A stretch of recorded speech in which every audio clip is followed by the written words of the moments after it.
เนี่ยปิ่งนดหมึกปิ่งปลาหมึก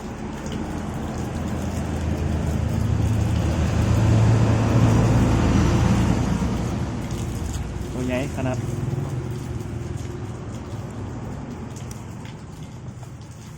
ปลาหมึกทะเล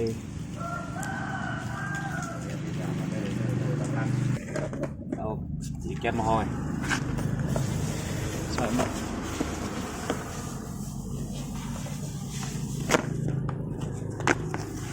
พริกมันนิ่งกันลุกสวยเลยก็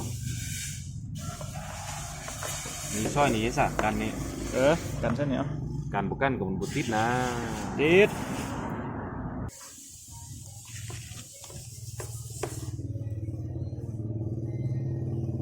เดี๋ยวโน้ตเส้นนี้กันนะนี่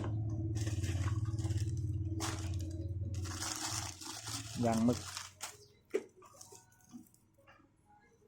เวลาใส่เกลือมันธรรมดาเลย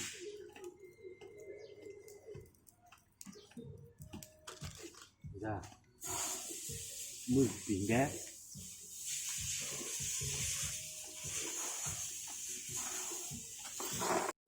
รอบเหนือปิ่ง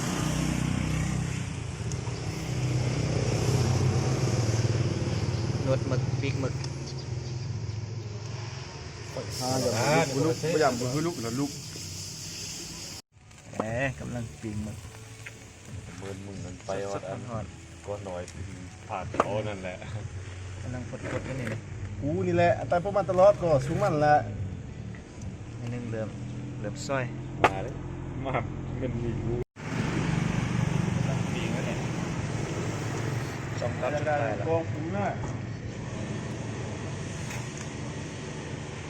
แซ่บ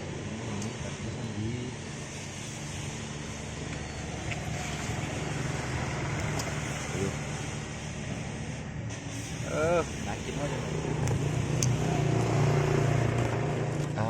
จับตารางนะ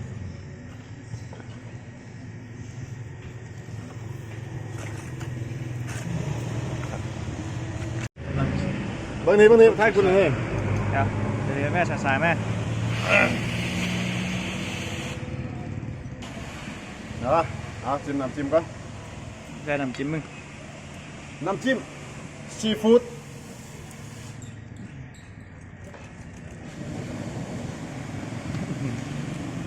กลับมาเพิ่มครับผม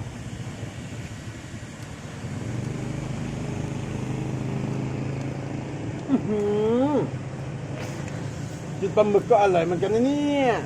ลองมั้ย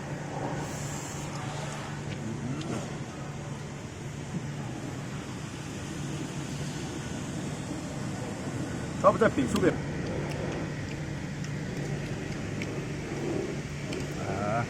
ลองจะโจ๊ะเลย